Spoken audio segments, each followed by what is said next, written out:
ನಮಸ್ತೆ ಗೆಳೆಯರೇ, ನಾನು ಮಧುಸಿಂಹ. ಇವತ್ತು ನಾನು ನಮ್ಮ ಗೆಳೆಯರ ಜೊತೆ ಸೇರಿ ಪ್ರಯಾಗ್ರಾಜ್ಗೆ ಹೊರಟಿದ್ದೀವಿ.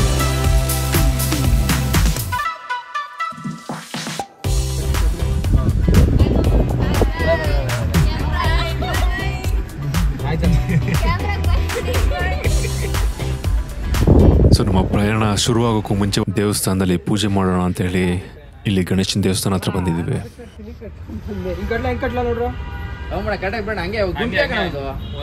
ಒಂದೇ ಒಂದು ಗುಡ್ಗೆ ಹಾಕಿ ಸಾಕು.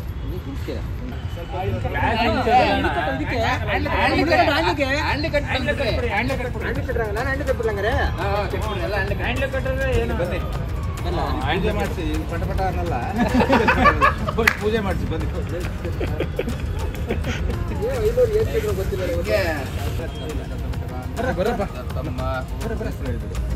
ಸಹ ಕುಟುಂಬಸ್ಯ ಅನಾದಿಪಚಾರ ಪೂಜೆಂಚ ಕರಿಷ್ಯೆ.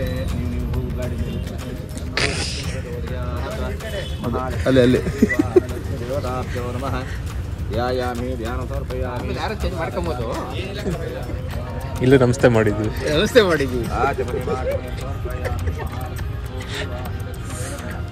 ರಾಂಗ್ ಕಾರಿಗೆ ನಮಸ್ತೆ ಮಾಡ್ತಿದ್ದೀರಾ?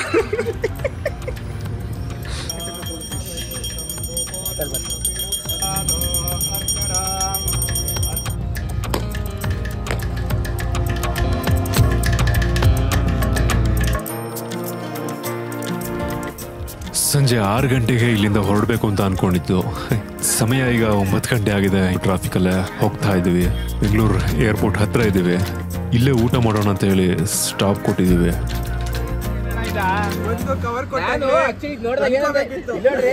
ಬೆಳಗ್ಗೆ ಚಿತ್ರದ ಗಿಡಗಳಿಗೆ ನಿಂಬೆ ಗೊತ್ತಾಗ್ಲಿಲ್ಲ.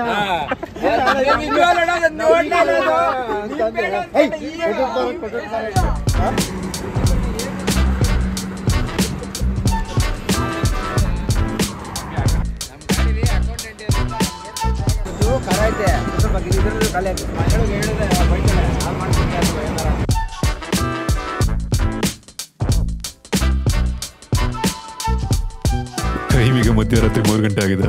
ಕಾಫಿ ಮಾಡಬೇಕು ಅಂತ ಹೇಳಿ ಉಮೇಶ್ 1/4 ಲೀಟರ್ ಹಾಲ್ಗೆ 1 ಲೀಟರ್ ನೀರು ಇದು ಸ್ಟವ್ ಮೇಲೆ ಹಾಲು ಕಾಯೋದಕ್ಕೆ ಇಟ್ಟಿದ್ದಾನೆ.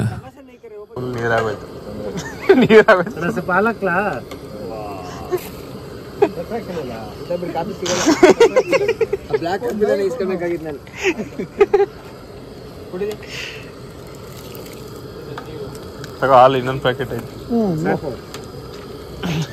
ಕುಡ್ಕ ನೀನೇ ಕುಡಿಯಪ್ಪ. ಹಿಂಗಿದೆ ಕಾಫಿ. ಉಮೇಶ್ ಮಾಡ್ರದ ಏನ್ ಕಮ್ಮಿ ಅನ್ಸೈತಲ್ಲ? ನೀವು ನೀರು ತೆಗಿತೀನಿ ಅಂದ್ರೆ ತಾನೆ? ಅದೇನೆ, ನೀರು ಹೆಂಗ್ ತೆಗಿತೀರಾ? ಅವರು ನೀವು ಬಿಸಿನೀರು ಕುಡಿಬೇಕು ಯಾರಿಗೂ ಅಂತ. ಸಾಕು ಅದನ್ನ ಬೋಸಿನ ಕುಡಿಬೇಕು ಅಷ್ಟೊಂದಿಲ್ವಾ? ನೀನ್ ಟೇಸ್ಟ್ ನೋಡೋಣ. ನೀರು ಹಾಕ್ಸಿದ್ದೀರ ತಾನೆ ಒಂದು ಬಕೆಟ್. ಹಾಗೆ ಒಂದು ಸ್ವಲ್ಪ ಹೊತ್ತು ನಿದ್ದೆ ಮಾಡಿ ಕಣ್ಬಿಡೋಷ್ಟರಲ್ಲಿ ಹೈದ್ರಾಬಾದಲ್ಲಿ ಇದ್ದೀವಿ.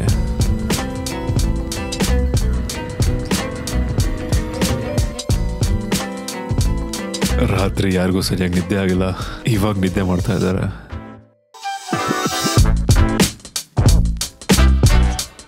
ಹೈದ್ರಾಬಾದಿಂದ ನಾಗ್ಪುರ್ ಕಡೆ ಹೋಗ್ತಾ ಇದ್ವಿ. ಇವಾಗ ಲಂಚ್ ನಾವೇ ಅಡುಗೆ ಮಾಡೋಣ ಅಂತ ಹೇಳಿ ಜಾಗ ಹುಡುಕ್ತಾ ಇದ್ವಿ. ಏನು ಕೇಳ್ಕೊಂಬೇಡ್ರಿ, ಎಲ್ಲ ಮಿಕ್ಕವೆಲ್ಲದು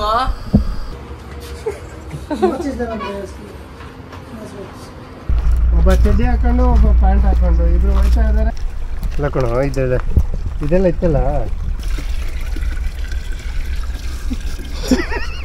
ಅಬ್ಬಬ್ಬ ಎಂಥ ಸಾಧನೆ ಮಾಡ್ದ. ಇಂಥದ್ದೇ ಮಾಡೋ ವಿಶ್ವಾಸ್ ಸಾಕು ಬಿಡು ಒಮ್ಮೆ. ಅಣ್ಣ ಹೊತ್ಕೊಂಡು ಮೇಲ್ಗಡೆ ಸ್ವಲ್ಪ ಎಲ್ಲ ಧೂಳು ಐತೆ, ಈಚೆಗೆ ಬಂದಿರಲಿ ಅಂತ ಸುಮ್ಮನೆ ಚೆಲ್ಬಿಟ್ಟು ಹೋಗ್ಬೇಕು. ಯಾಕೆ ಸ್ವಲ್ಪ ಯಾರಿಗಾರು ಬೇರೆಯವ್ರಿಗೆ ಹಂಗೆ ತುಂಬಿಕ್ಕೆ ಹೋಗಿರಲ್ಲ, ಬೇರೆಯವ್ರಾದ್ರೂ ಬಂದವ್ರು ಯೂಸ್ ಮಾಡ್ಕೊಂತಾರೆ. ಇಂದು ತಾಯಿ ಗುಣ.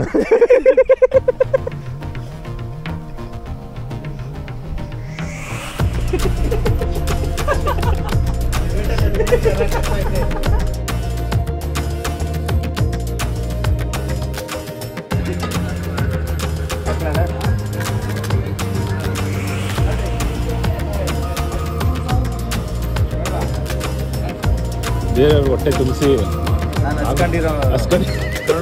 Don't ask my plan. ಕೈ ನೋಡಿ ಎಲ್ಲಿ ಬರ್ತದೆ. ನೋಡಿ ಅವ್ರ ಕೈ ಹೆಂಗ್ ಇರ್ತಾರ ಹಂಗೆ ಹಿಂಗ್ ತಿರುಗ್ಬೇಕಲ್ಲ. ಅಲ್ಲ ಏನ ನೀವು ಗೆಲ್ಬೋದು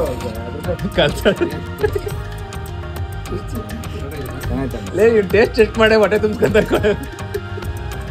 ಚೋಟ ಚೋಟ ಚೋಟ ಪ್ರೀತಿಯಿಂದ ಹಾಕಿ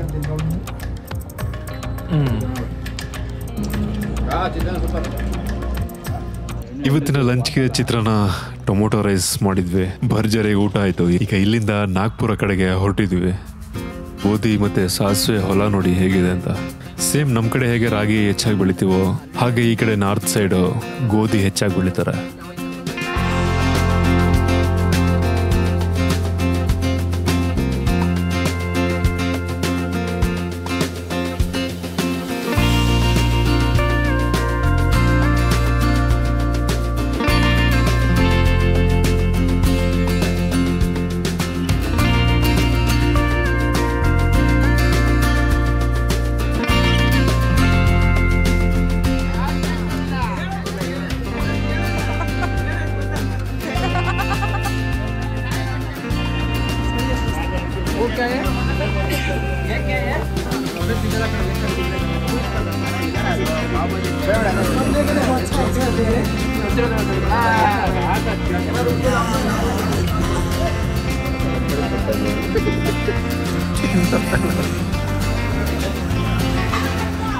ಬೆಳಿಗ್ಗೆ 8 ಗಂಟೆಗೆ ಪ್ರಯಾಗ್ರಾಜ್ಗೆ ರೀಚ್ ಆಗ್ತೀವಿ ಅಂತ ಗೂಗಲ್ ಮ್ಯಾಪ್ ತೋರಿಸ್ತಾ ಇದೆ.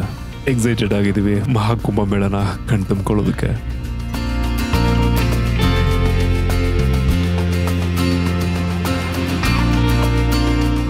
ಗಂಟೆಗೆ ರೀಚ್ ಆಗ್ತೀವಿ ಅಂತ ತೋರಿಸ್ತಾ ಇತ್ತು. ಟೈಮ್ ಈಗ ಬೆಳಗ್ಗೆ 10 ಗಂಟೆ ಆಗಿದೆ. ಇನ್ನು ಟ್ರಾಫಿಕ್ ಅಲ್ಲೇ ಸಿಗಾಕೊಂಡಿದೀವಿ. ಇಲ್ಲಿಂದ ಸಂಗಮ ಇನ್ನು 15 ಕಿಲೋಮೀಟರ್ ಇದೆ. ಮೇನ್ ಜಂಕ್ಷನ್ಗಳಲ್ಲಿ ಬ್ಯಾರಿಕೇಡ್ಗಳು ಹಾಕಿ ಸುಮ್ಮನೆ ನಿಲ್ಲಿಸ್ತಾ ಇದ್ದಾರೆ ಗಾಡಿಗಳನ್ನ. ಕಾರ್ನ ಈಗ ಇಲ್ಲೇ ಪಾರ್ಕ್ ಮಾಡಿ ಇಲ್ಲಿಂದ ಸಂಗಮಕ್ಕೆ ಬೈಕ್ನ ರೆಂಟ್ಗೆ ತಗೊಂಡು ಹೊರಟಿದ್ದೀವಿ.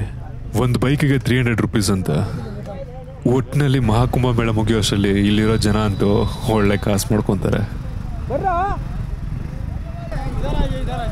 इधर आइए पूरा इधर आइए, इधर मेरा गाड़ी है, उधर नहीं जाओ, इधर आओ।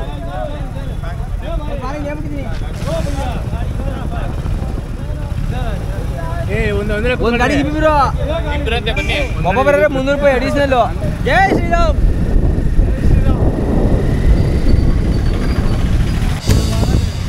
ಬಾರ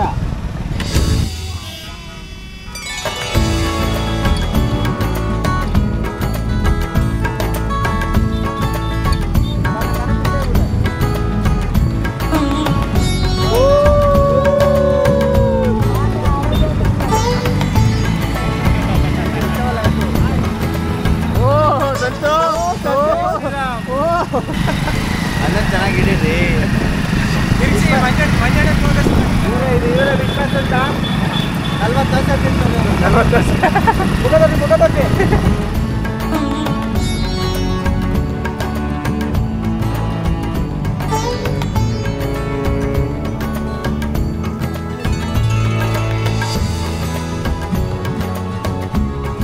ನಾವೇನಾದ್ರೂ ಇಲ್ಲಿವರೆಗೂ ಕಾರಲ್ಲೇ ಬರಬೇಕು ಅಂತ ಅನ್ಕೊಂಡಿದ್ರೆ ಮೋಸ್ಟ್ಲಿ ಇವತ್ತು ಸಾಯಂಕಾಲ ಆಗಿದ್ರು ಆಗ್ತಿರ್ಲಿಲ್ವೇನೋ. ನೋಡಿ ನಾವು ಎಷ್ಟೊಂದು ಕಡೆ ಟ್ರಾಫಿಕ್ ಹಾಗೇ ಇದೆ.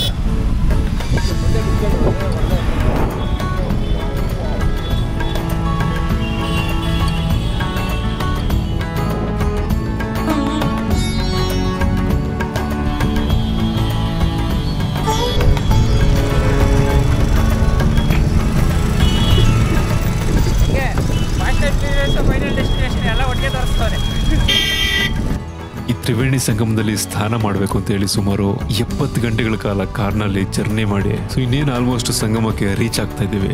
ತುಂಬಾನೇ ಎಕ್ಸೈಟೆಡ್ ಆಗಿದ್ದೀವಿ. ಬೈಕ್ ಅವ್ರು ನೋಡಿ ನಮಗೆ ಇನ್ನು 2 ಕಿಲೋಮೀಟರ್ ಹಿಂದೆನೇ ನಮ್ಮನ್ನ ನಿಲ್ಲಿಸಿ ಇಲ್ಲಿಂದ ಬೈಕ್ಗಳನ್ನ ಬಿಡ್ತಾ ಇಲ್ಲ ಅಂತ ಹೇಳಿ ಸ್ಕ್ಯಾಮ್ ಮಾಡಿಬಿಟ್ರು. ಇಲ್ಲಿಂದ ಸಂಗಮದವರೆಗೆ ನಡ್ಕೊಂಡೇ ಹೋಗ್ತಾ ಇದ್ದೀವಿ. ಪುರಾಣ ಕಥೆಗಳ ಪ್ರಕಾರ ದೇವತೆಗಳು ಮತ್ತು ರಾಕ್ಷಸರು ಅಮೃತಕ್ಕೋಸ್ಕರ ಸಮುದ್ರ ಮಂಥನ ಮಾಡುವಾಗ ಆ ಅಮೃತ ತುಂಬಿರುವಂತಹ ಕುಂಭ, ಹರಿದ್ವಾರ, ಉಜ್ಜಯಿನಿ, ಪ್ರಯಾಗ್ರಾಜ್ ಮತ್ತೆ ನಾಸಿಕ್ ಈ 4 ಜಾಗಗಳಲ್ಲಿ ಅಮೃತ ಬೀಳುತ್ತಂತೆ. ಹಾಗಾಗಿ ಕುಂಭಮೇಳನ ಆಚರಣೆ ಮಾಡ್ತಾರೆ. ಕುಂಭಮೇಳನ ಪ್ರತಿ 3 ವರ್ಷಕ್ಕೊಂದ್ಸರಿ ಆಚರಣೆ ಮಾಡಿದ್ರೆ, ಅರ್ಧ ಕುಂಭಮೇಳನ 6 ವರ್ಷಕ್ಕೊಮ್ಮೆ ಆಚರಣೆ ಮಾಡ್ತಾರೆ. ಮತ್ತೆ 12 ವರ್ಷಕ್ಕೊಮ್ಮೆ ನಡೆಯೋದನ್ನ ಪೂರ್ಣ ಕುಂಭ ಅಂತಾರೆ. ಹಾಗೆ ಈಗ ನಡೀತಾ ಇರೋದು ಮಹಾಕುಂಭಮೇಳ 144 ವರ್ಷಗಳಿಗೊಮ್ಮೆ ನಡೆಯುವಂಥದ್ದು. ಪ್ರಪಂಚದಾದ್ಯಂತ ಅತಿ ಹೆಚ್ಚು ಜನ ಒಂದು ಧಾರ್ಮಿಕವಾಗಿ ಸೇರಿ ಆಚರಣೆ ಮಾಡ್ತಾರೆ ಅಂದರೆ ಅದು ಈ ಮಹಾಕುಂಭಮೇಳ.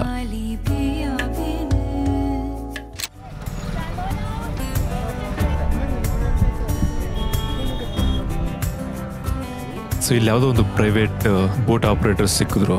ಇಲ್ಲಿಂದ ಸಂಗಮಕ್ಕೆ ಹೋಗಿ ವಾಪಸ್ ಕರ್ಕೊಂಬಂದು ಬಿಡೋದಕ್ಕೆ ಒಬ್ಬರಿಗೆ 1,500 ಹೇಳ್ತಾ ಇದ್ದಾರೆ. ಏನು ಮಾಡೋಕ್ಕಾಗಲ್ಲ, ಈಗ ಸ್ವಲ್ಪ ಡಿಮ್ಯಾಂಡ್ ಜಾಸ್ತಿ ಇದೆ. ಸೊ ತ್ರಿವೇಣಿ ಸಂಗಮದಲ್ಲಿ ಸ್ನಾನ ಮಾಡೋಕ್ಕೆ ಇವಾಗ ಅಲ್ಲಿ ಯಾವಾಗಲೂ ಕ್ರೌಡ್ ಜಾಸ್ತಿನೇ ಇರ್ತಾರೆ. ಸೊ ನಾವು ಬೋಟಲ್ಲಿ ಹೋದರೆ ಸ್ವಲ್ಪ ಜನ ಕಮ್ಮಿ ಇರೋ ಕಡೆ ನಮ್ಮನ್ನ ಸ್ನಾನ ಮಾಡೋದಕ್ಕೆ ಬಿಡ್ತಾರೆ. ಸೊ ಅದೊಂದೇ ರೀಸನ್ಗೆ ಇವಾಗ ನಾವು ಇಲ್ಲಿಂದ ಬೋಟ್ ತೊಗೊಂಡು ಹೊರಟಿದ್ದೀವಿ. ನನ್ನ ಮಕ್ಕಳು ಇಲ್ಲೂ ಸ್ಕ್ಯಾಮ್ ಮಾಡ್ಬಿಟ್ಟವ್ರೆ. 1,500 ತಗೊಂಡ್ರು. ಇಲ್ಲಿ ಬಂದು ನೋಡಿದ್ರೆ ಮೋಟರ್ ಬೋಟಲ್ಲಿ ಹೋಗೋದಕ್ಕೆ ಒಬ್ರಿಗೆ 3,000 ಅಂತ.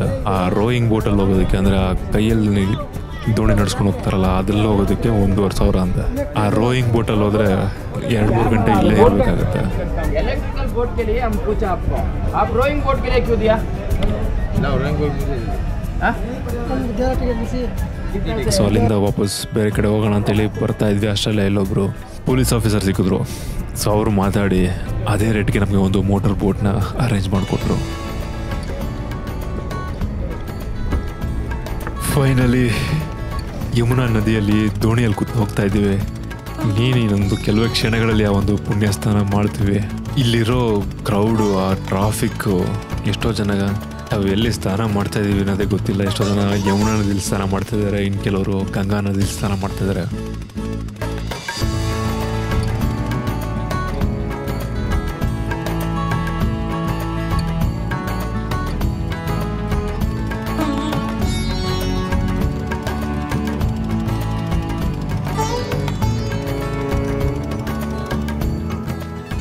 ಇಲ್ಲಿ ಗಂಗಾ, ಯಮುನಾ, ಸರಸ್ವತಿ ನದಿಗಳ ಸಂಗಮ ಆಗ್ತಾ ಇದೆ. ಆ ನೀರು ಕಲರ್ ನೋಡಿ ಎಷ್ಟು ಡಿಫ್ರೆನ್ಸ್ ಇದೆ ಅಂತ.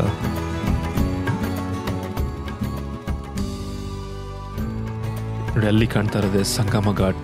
ಅಲ್ಲಿ ನೋಡಿ ಎಷ್ಟು ರಶ್ ಇದ್ದಾರೆ ಅಂತ.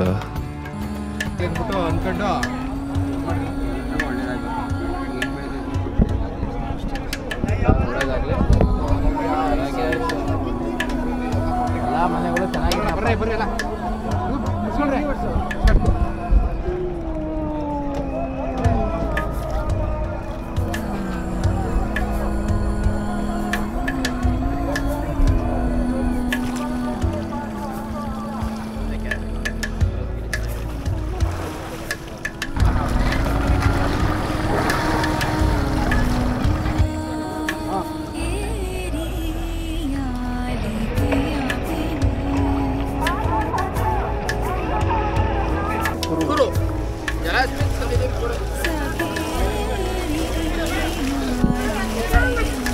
ಆಯ್ತು, ಮುಳುಗಿದಾಗೋಯ್ತು.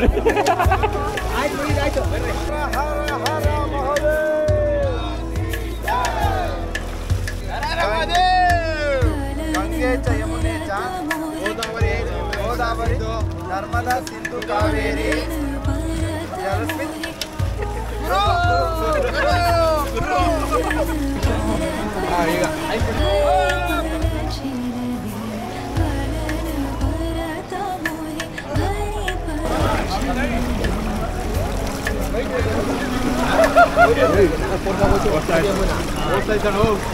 ನೀನು ಅದು ಅಂಗಡಿ ಹಿಂಗೆ ಹೋಗ್ತಾ ಇದೆಯಾ?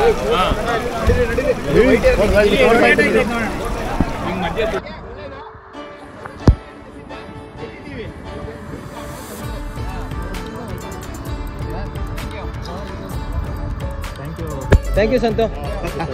ಹೊಟ್ಟೆ ಜಾಸ್ತಿ ಹೆಚ್ಚುತ್ತಾ ಇದೆ. ಥ್ಯಾಂಕ್ ಯು ಮಂಜು, ಈ ಟ್ರಿಪ್ ಸಕ್ಸಸ್ಫುಲ್ ಮಾಡಿದ್ದಕ್ಕೆ ಥ್ಯಾಂಕ್ ಯು ಎಲ್ಲರಿಗೂ thank you.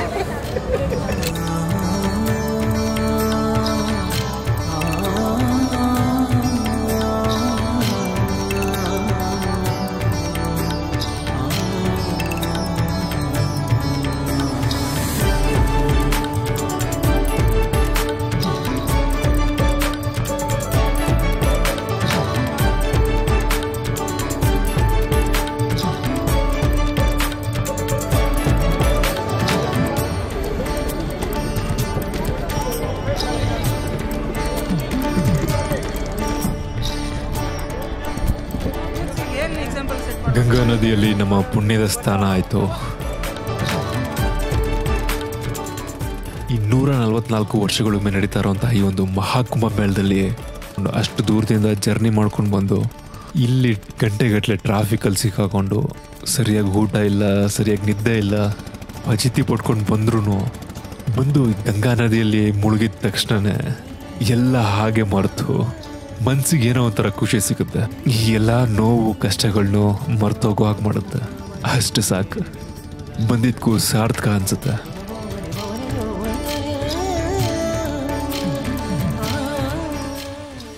So motor paragliding ಮಾಡ್ತಾ ಇದ್ದಾರೆ ಇಲ್ಲಿ ಒಬ್ರಿಗೆ 3,500 ಅಂತ. ಏನೊಂದು 5 ನಿಮಿಷ ಆದರೂ ಬೇಡವಾ? ಜಸ್ಟ್ ಇಲ್ಲಿಂದ ಸ್ಟಾರ್ಟ್ ಆಗಿ ಒಂದು ರೌಂಡ್, ಈ ಸಂಗಮನ ಒಂದು ರೌಂಡ್ ಹಾಕೊಂಡು ಬರ್ತಾರೆ. 5 ನಿಮಿಷನೂ ಆಗೋದಿಲ್ಲ. ಒಟ್ಟಿನಲ್ಲಿ ಬೇಜಾನ್ ಕಾಸು ಮಾಡ್ತಾವ್ರೆ ಬಿಡಿ. ಸೊ ನಮ್ಮ ಪ್ಲ್ಯಾನಲ್ಲಿ ಇದ್ದಿದ್ದು ಇಲ್ಲಿಂದ ಸ್ನಾನ ಮುಗಿದ್ಮೇಲೆ ಈ ಪ್ರಯಾಗ್ರಾಜಲ್ಲಿರುವಂತಹ ಪ್ಲೇಸಸ್ಗಳನ್ನ ವಿಸಿಟ್ ಮಾಡಬೇಕಾಗಿತ್ತು. ಆದರೆ ಇಲ್ಲಿರೋ ಜನ, ಟ್ರಾಫಿಕ್ ನೋಡ್ತಾ ಇದ್ರೆ ಸಾಕಪ್ಪ ಸಾಕು ಈ ಪ್ರಯಾಗರಾಜು ಅನಿಸ್ತಾ ಇದೆ. ಇಲ್ಲಿರೋ ರಶ್ಶು, ಆ ಟ್ರಾಫಿಕ್ ನೋಡ್ತಾ ಇದ್ರೆ ಎಷ್ಟು ಬೇಗ ಈ ಊರಿಂದ ಆಚೆ ಹೋಗ್ತೀವೋ ಅನ್ನೋ ಥರ ಫೀಲ್ ಆಗ್ತಾ ಇದೆ.